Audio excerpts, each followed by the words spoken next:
स्वागत है दोस्तों एक बार फिर से आपका आपके अपने चैनल ज्योतिषी उपाय में। दोस्तों जो पिछले वीडियो में मैंने आपको शमी के पेड़ के महत्व के बारे में बताया था कि किस प्रकार से उसका ज्योतिषी महत्व है और किस तरह से ग्रहों की पीड़ा के निवारण के लिए भी उसका उपयोग किया जाता है। उसी कड़ी में आज इस वीडियो में मैं आपको शमी के पेड़ से शनि ग्रह की जो दशा रहती है, अंतरदशा या किसी भी प्रकार की दशा चल रही हो, खासकर महादशा हो, साढ़े साती हो, ढैया हो, अंतरदशा, प्रत्यंतर दशा, सूक्ष्म दशा, प्राण दशा, किसी भी प्रकार की दशा में अगर कोई पीड़ित है या पीड़ा हो रही है तो कैसे शनिदेव का आशीर्वाद प्राप्त किया जाए तथा उसमें कमी लाई जाए। दोस्तों एक बात और है, इस चैनल को सब्सक्राइब ज़रूर कर लीजिएगा जिससे कि इस चैनल में अपलोड किए जाने वाले किसी भी वीडियो या उपाय की जानकारी आप तक पहुंचे तथा बेल आइकन यानी कि जो घंटी का चिन्ह नीचे दिख रहा है उसे ज़रूर दबा लें जिससे कि वीडियो अपलोड होते ही साथ पहली जानकारी आप तक पहुंच जाए और आप किसी भी उपाय से या जानकारी से वंचित न रह जाएं। सब्सक्राइब कर लिया हो तो धन्यवाद दोस्तों। अब चलते हैं इस जानकारी की तरफ। दोस्तों शनिदेव को न्याय का देवता भी कहा जाता है, उन्हें दंडाधिकारी भी कहा जाता है। जिसके जैसे कर्म शनिदेव उसे कर्म के आधारित पर फल देते हैं, इसीलिए उन्हें कर्म फल दाता भी कहा जाता है। जिसके अच्छे कर्म होंगे शनिदेव उन्हें कभी भी दंडित नहीं करेंगे, कष्ट नहीं देंगे, लेकिन जिनके कर्म ठीक नहीं होंगे शनिदेव उन्हें उनके कर्मों के हिसाब से फल अवश्य देंगे। इसलिए अपने कर्मों को अगर आपने ठीक रखा है तो शनिदेव की कृपा सदैव आपके ऊपर बनी रहेगी। शनिदेव को क्रूर ग्रह जरूर कहा जाता है लेकिन वे दंडाधिकारी हैं, उन्हें न्यायाधीश भी कहा जाता है।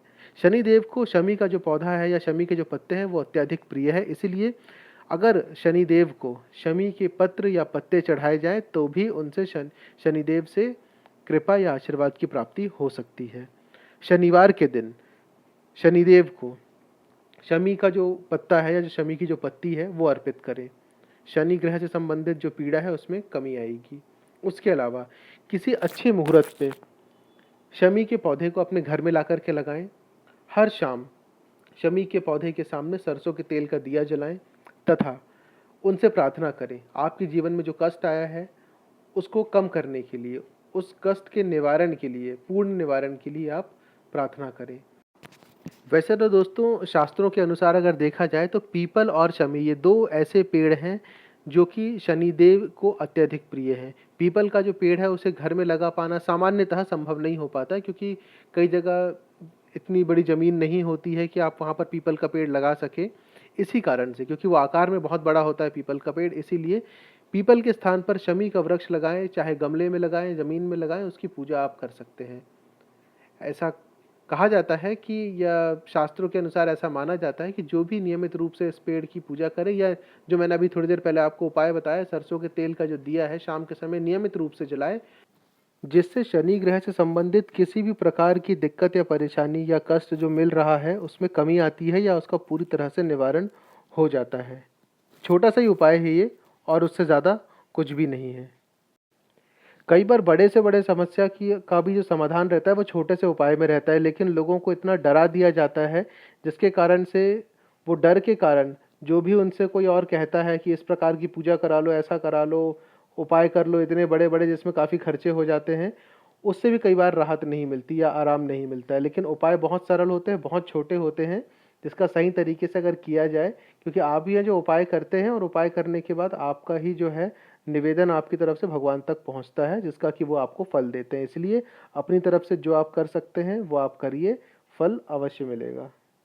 एक छोटा सा उपाय और भी है जिसमें इस शमी के पत्ती का उपयोग करके ऐसे लोग जिनको ये नहीं पता कि उनकी कुंडली में किस प्रकार के ग्रह की, कौन से ग्रह की कैसी दशा चल रही है या किस ग्रह के कारण से उनको दिक्कत हो रही है या परेशानी हो रही है, जिसको नहीं पता है वो भी ये चीज़ कर सकते हैं। हर रोज़ शंकर जी को यानी भोलेनाथ को अगर शमी की पत्ती अर्पित की जाए और उन्हें जल चढ़ाया जाए तो किसी भी प्रकार की ग्रह की पीड़ा हो या ग्रह दोष हो, कुछ भी हो, उसका निवारण हो जाता है। तो शंकर जी को या भोलेनाथ को शमी की पत्ती सबसे ज़्यादा प्रिय है। रोज उन्हें अगर अर्पित किया जाए, नहीं कर सकते कम से कम सोमवार के दिन ज़रूर करें। कैसी भी ग्रह पीड़ा हो, ग्रह बाधा हो, ग्रह दोष हो, उसका निवारण हो जाएगा। ये सब छोटे छोटे उपाय हैं जिसका कि सही तरीके से अगर आपने पालन कर लिया तो इसका जो परिणाम है वो आपको बहुत गुना बढ़ करके, कई गुना बढ़ करके ही प्राप्त होगा। दोस्तों एक छोटी सी बात और भी है, शमी के पौधे को हम घर में कब और किस दिन ला करके लगाएं। शमी का जो पौधा होता है अगर विजयदशमी के दिन हम लगाएं तो सबसे अच्छा होता है। विजयदशमी साल में एक ही दिन आती है, एक ही बार आती है। अगर नहीं लगा पाए हैं तो कोई बात नहीं, उसके अलावा और भी कई मौके हैं। मैंने बीच में भी कहा है वीडियो में कि किसी भी शुभ नक्षत्र में या शुभ योग में ला करके हम लगा सकते हैं, शुभ मुहूर्त में लगा सकते हैं।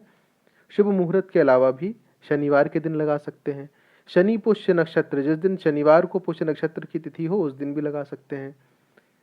एक चीज़ का और ध्यान रखना है, जब कभी भी शमी का पौधा घर में लगाएं तो उसे प्रातःकाल ही लगाएं, मतलब सुबह 9 बजे के, सूर्योदय से लेकर के सुबह 9 बजे के भीतर ही लगा लें। स्नान करके स्वच्छ कपड़े पहने, स्नान करें, उसके बाद ही लगाएं। लेकिन अगर आपके घर में आप शमी का पौधा कहीं बाहर से लेकर आ रहे हैं या एक जगह से निकाल करके दूसरी जगह लगा रहे हैं, तो जिस भी दिन आप पौधा लगाने वाले हों उसके एक दिन पहले उस पौधे को आमंत्रण दें।